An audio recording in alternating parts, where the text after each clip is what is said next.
Pois bem, eu mostrava, deixa eu até mostrar a imagem da moça. Essa é a moça.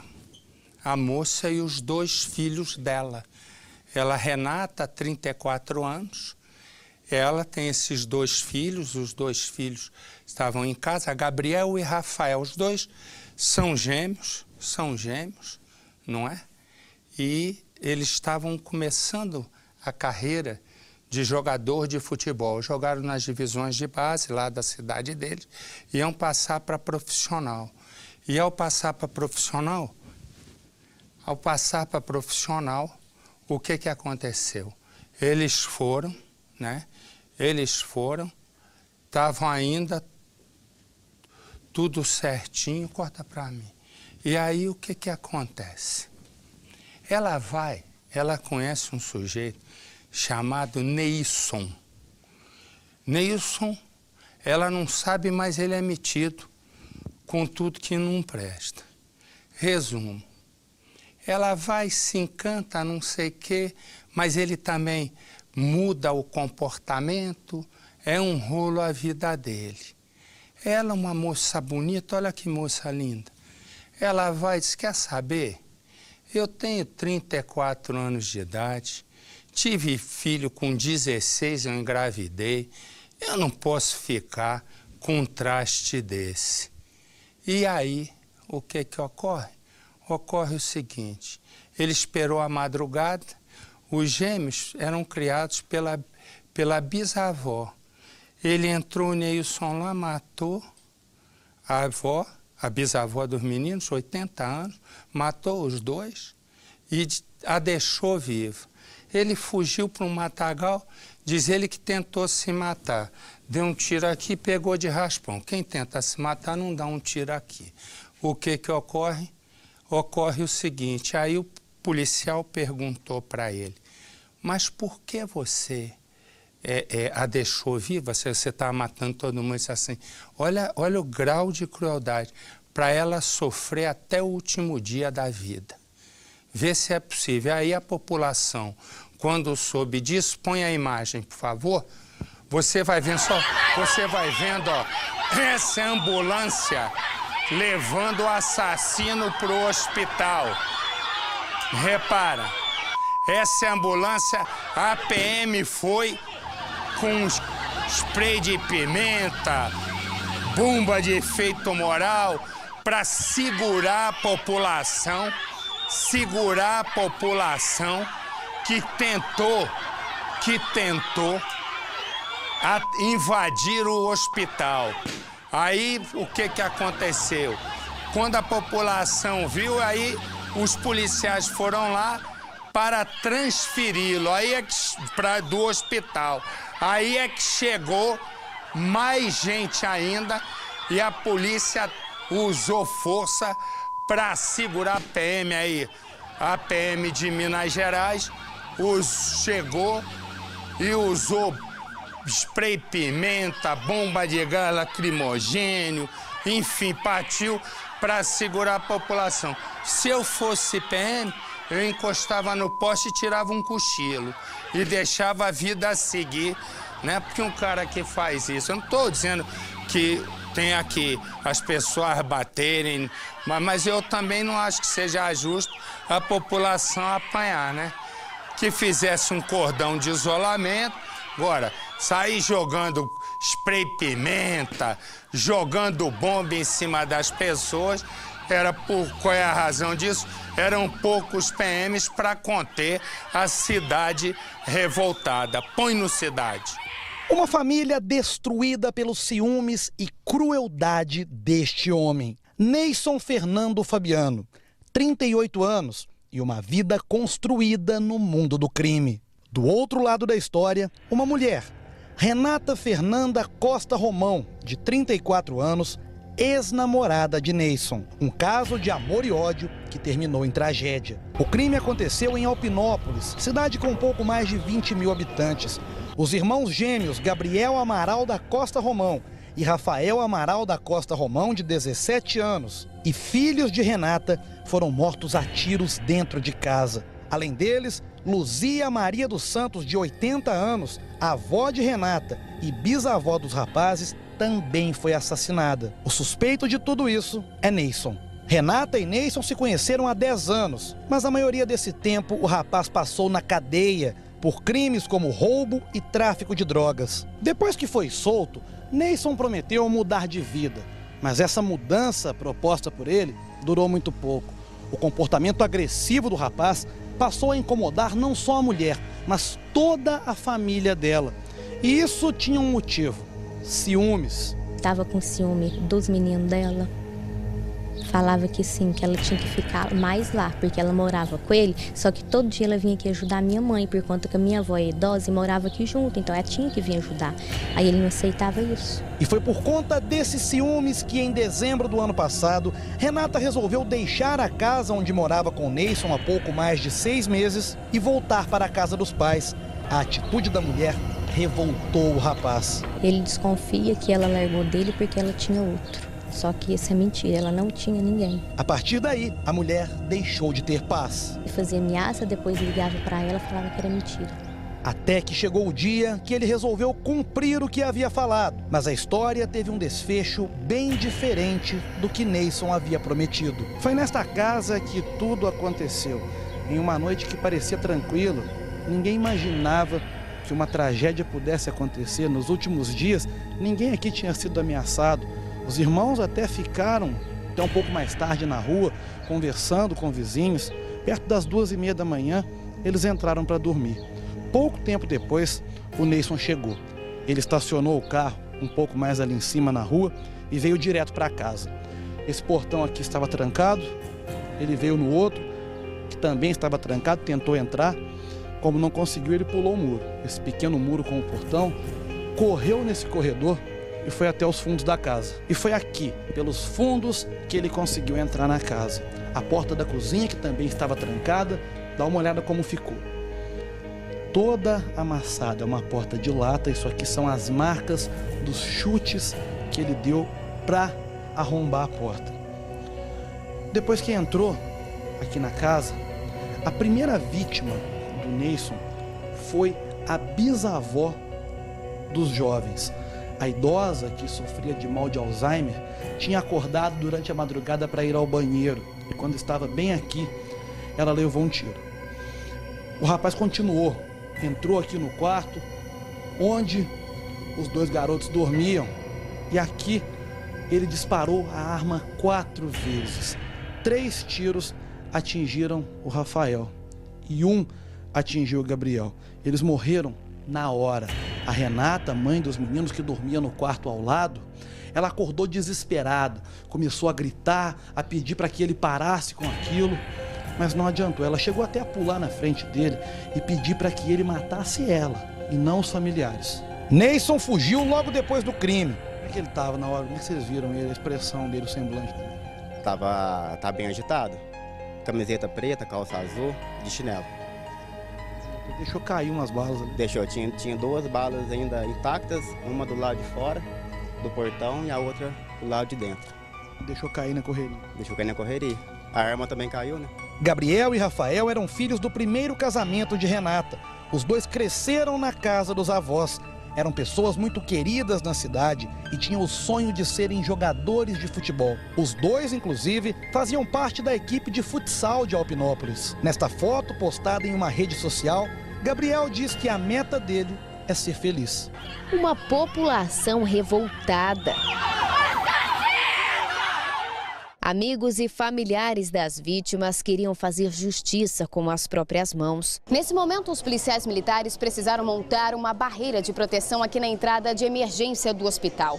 Isso porque assim que a notícia de que Neyson foi preso se espalhou pela cidade, os moradores vieram para cá. Nesse exato momento, são mais de 300 pessoas aqui em frente à porta do hospital.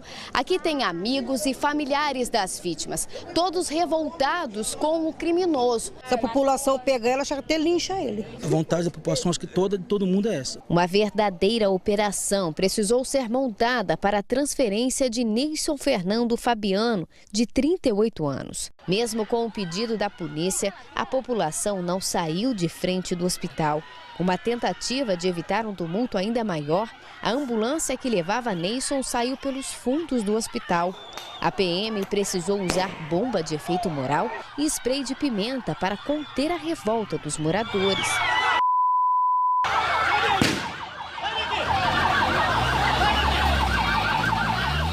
Enquanto tentava conter a população, o major da polícia fez um desabafo. Nenhum de vocês queria o que aconteceu.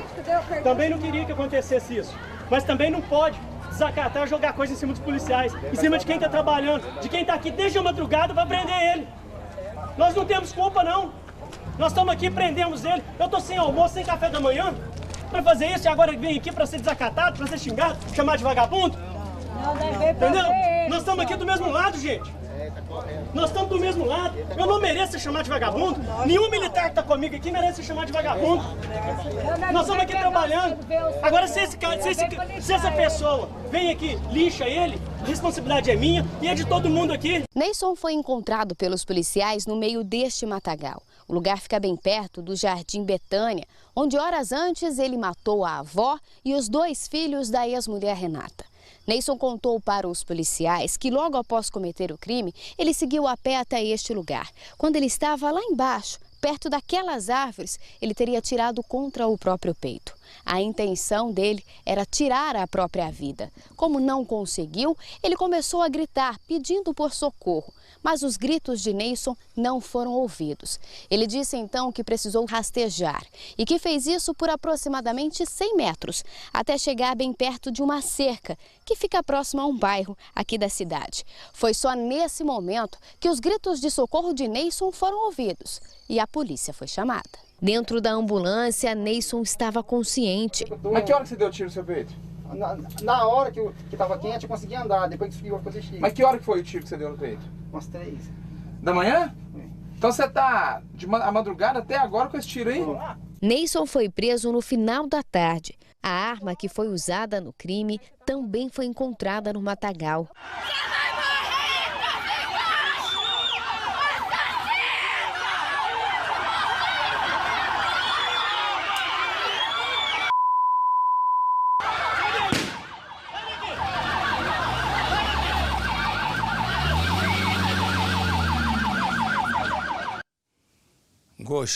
Gostei do major da Polícia Militar de Minas Gerais. Ele tem toda a razão. Eles estão ali trabalhando, eles não têm como deixar, né? Mas que... Me dá a imagem da população, por favor, porque a imagem que eu mostrei inicial era muito ruim. Olha aí, ó. Olha a quantidade, olha aí. Os policiais protegendo a entrada da emergência. Foi aí que a população começou a xingar a polícia e jogar pedra, e a polícia não tem absolutamente, nesse caso, culpa nenhuma. Eu que tinha dito que os policiais se excederam, agora é que eu vi melhor, porque as imagens essas iniciais não mostram exatamente. Os policiais não podem ser, nesse caso, recebidos a pedrada, né? Eles não podem deixar todo mundo pegar lá o preso e linchar o preso, né? E aí o policial não teve outra solução, senão a gente fica dizendo agora. A verdade seja dita, né? Que esse cara que fez isso, né, deveria ser condenado à morte. Ah, que deveria. Mostra ele lá na ambulância para mim, a cara dele, olha o tamanho do cara, que também não tinha inicialmente para mim, olha o tamanho do cara. O cara vai lá com essa cara de pau e ele diz que tentou se matar. Repara como ele tá bem. Deu um tirinho de raspãozinho para fingir, né? Olha o tamanho do sujeito. Ele vai, invade, mata uma senhora de 80 anos, 2 meninos de 17 e depois que estavam começando a vida, olha lá, a bisavó dos rapazes, os rapazes que iam começar a vida jogando futebol, e olha o tamanho do cara. O cara parece um armário. E foi lá, e aí, o que me deixa mais revoltado, é o seguinte, tô chegando para cá para sair da frente da imagem ali. O que acontece é que um sujeito desse vai preso, legal. Ele vai condenado, vai ser. Mas se demorar o julgamento, um advogado consegue soltá-lo, porque ninguém pode ficar preso indefinidamente sem julgamento. E corre o risco, vou perguntar para o Faraó, né, senão ele ficar ganhando dinheiro aqui sem fazer nada, né? Eu vou perguntar para o Faraó o seguinte: ô Faraó, e se bobear dá crime continuado, concorda? Sim, aliás, provavelmente a defesa vai bater nessa tecla. Agora, você elogiou o Major, eu elogio também. Ele falou, gente, nós estamos do mesmo lado. Ele é selvagem, não podemos ser selvagens como ele. Tudo bem. Agora, a justiça também deve uma resposta civilizada, à altura da sociedade que clama ali desesperada e indignada. A justiça também deve essa resposta. Deixa eu te fazer uma pergunta. Você sabe o que quer dizer isso no Código Penal francês, no artigo 38? Isso o quê? O que nós acabamos de ver? O artigo 38, não? Não, né? Não. Eu também não. Se eu te falo, é por isso. Tu ganha aqui para fazer o quê? Que eu ainda não entendi.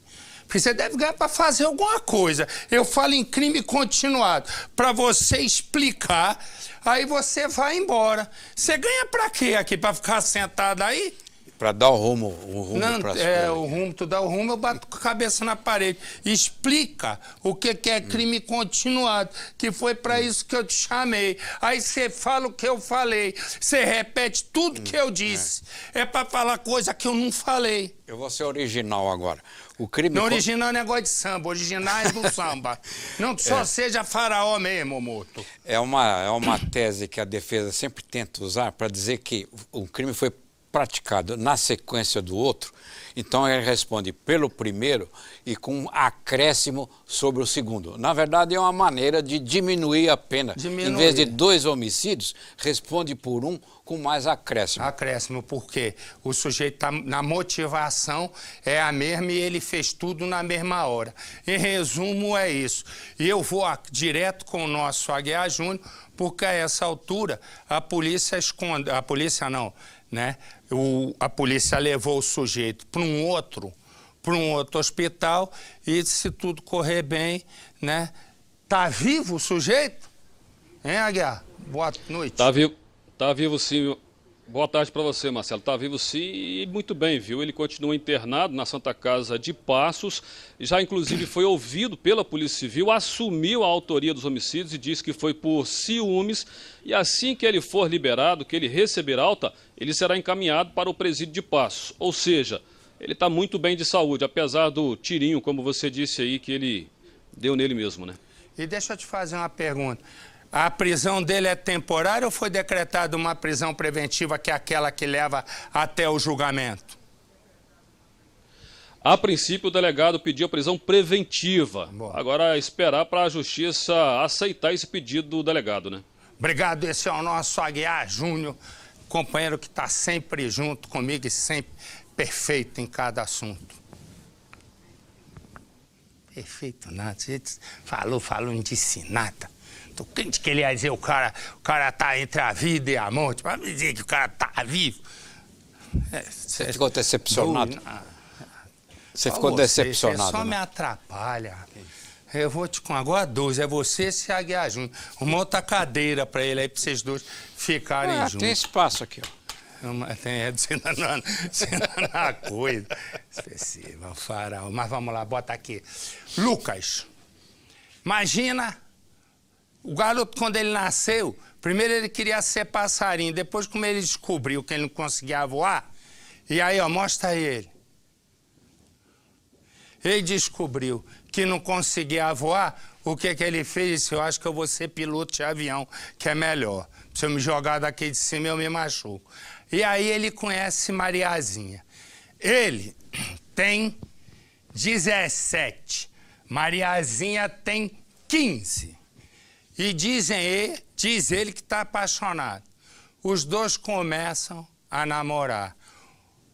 O que acontece? O pai dela, Valdeir, Espera aí, minha filha tem 15 anos de idade. Aqui em casa a música não toca assim, não.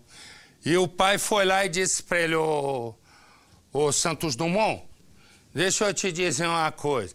Você vai voar de avião, mas voar para cima da minha filha, esquece, Santos Dumont.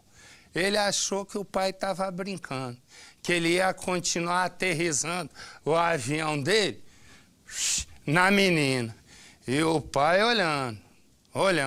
Bom, naquela manhã ele foi para a igreja, o menino. Foi aí que o pai apareceu e começou a dizer para ele, ó, deixa eu te explicar. Minha filha tem 15 anos de idade e eu não quero essa história. Porque daqui a pouco tá negócio de sapeca e aiá, esquece, larga a minha filha. Ele, mais uma vez, não deu bola. O pai foi e voltou. Voltou armado. No que ele voltou armado para acabar com a vida do rapaz e acabou.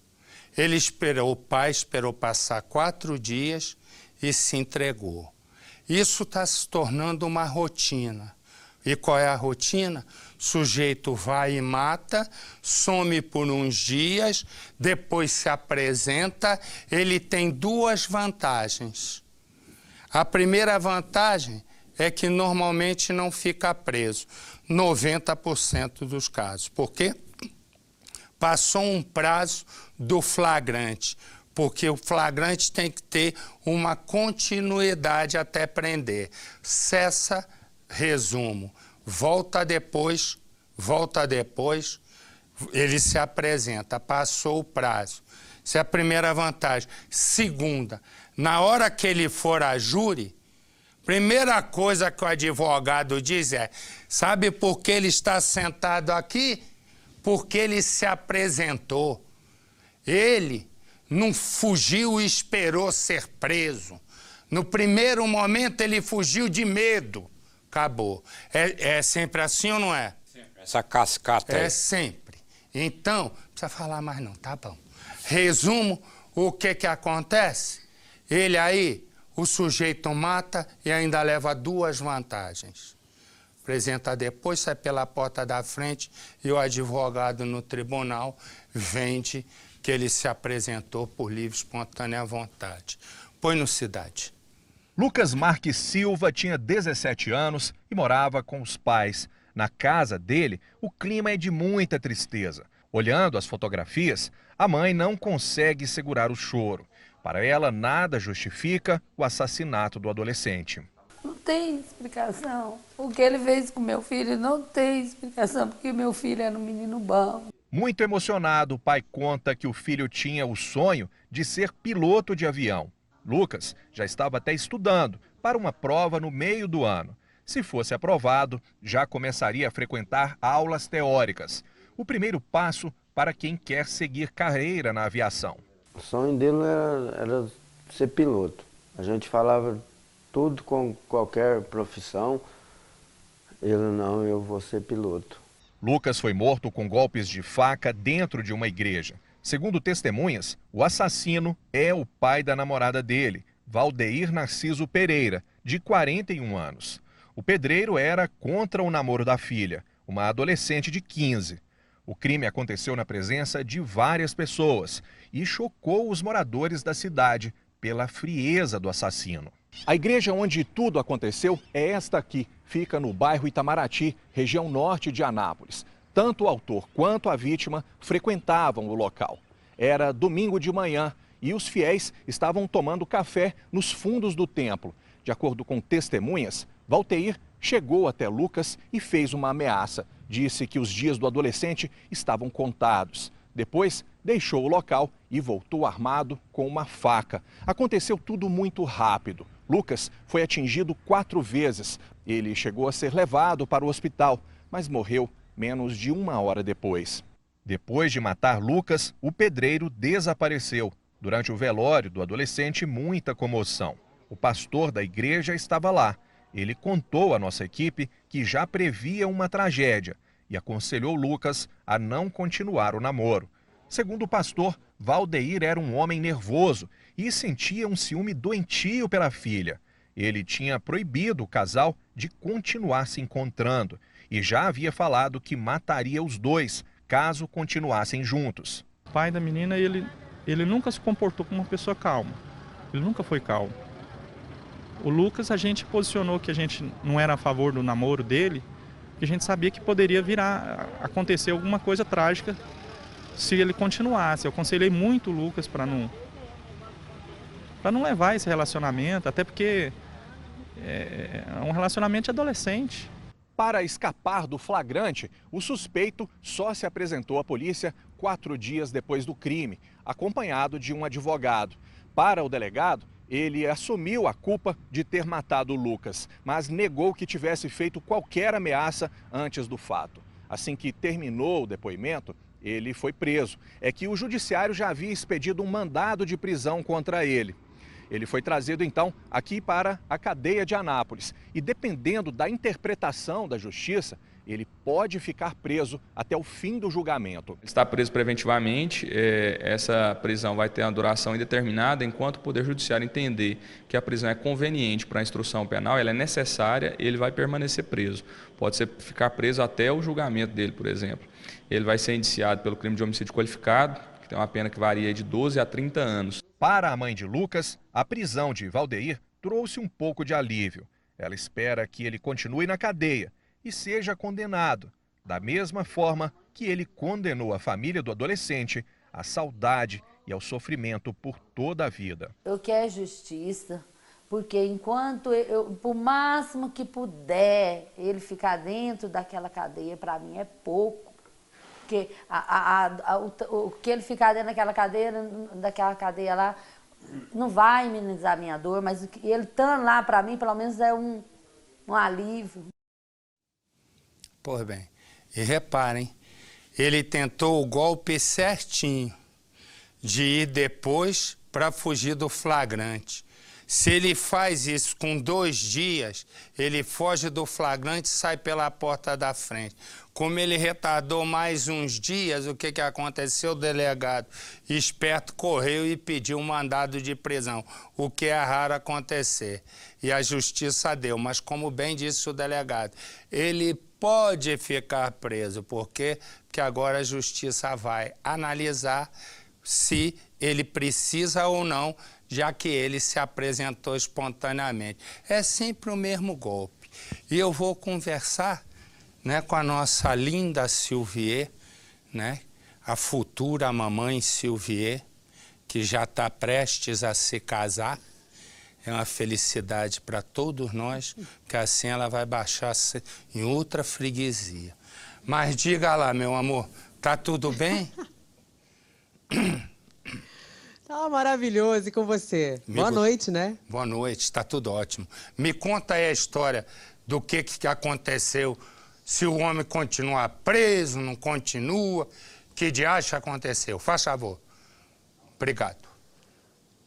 O diacho que aconteceu, Marcelo, até agora continua preso, mas agora só a justiça vai dizer se ele vai responder em liberdade ou não. Agora, esse inquérito acaba de ser concluído e já vai ser encaminhado ao Poder Judiciário, que poderá decidir então. Agora, antes, Marcelo, de terminar essa investigação, o delegado decidiu ouvir novamente esse acusado. E esse homem voltou a repetir que não está arrependido. Essa frieza dele é também algo que a família dele denuncia, tanto mulher quanto filha. Isso porque as duas disseram à polícia que Valdeir sempre foi muito violento e que havia ameaçado a própria filha de morte, Marcelo. Legal, obrigado, meu amor. Fica com Deus, tá? Eu recebi a sua mensagem dizendo que quer vir trabalhar uns dias aqui. Eu vou pedir para você vir. Você só não precisava ter escrito que eu quero ir trabalhar aí para a gente depois sair, e não se preocupe que eu não vou levar meu noivo. Eu não estou preocupado com o teu noivo, não. Quem tá é você. Eu não tô nem aí pro teu noivo, você quer saber. Não conheço ele, então já tô falando para ele ter cuidado, né? Ó, um beijo, tá? Já perdi a aliança. Já. Valeu. Mas também essa aliança tá meia boca, devolve que vale a pena. Porque o cara que quer casar mesmo, dá uma aliança só bonita.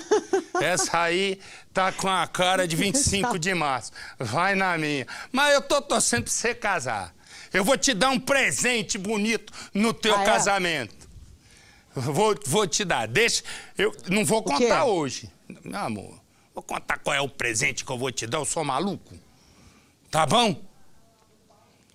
Então tá, vou esperar, beijo. Foi no dentista de novo, né? Pra fazer branqueamento dos dentes, não foi? Foi, né? Tá lindo. Foi, agora tá bom. Tá lindo mesmo.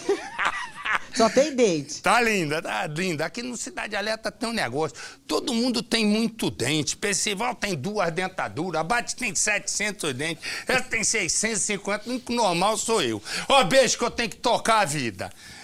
Beijo, cara dela. Tchau. Tchau.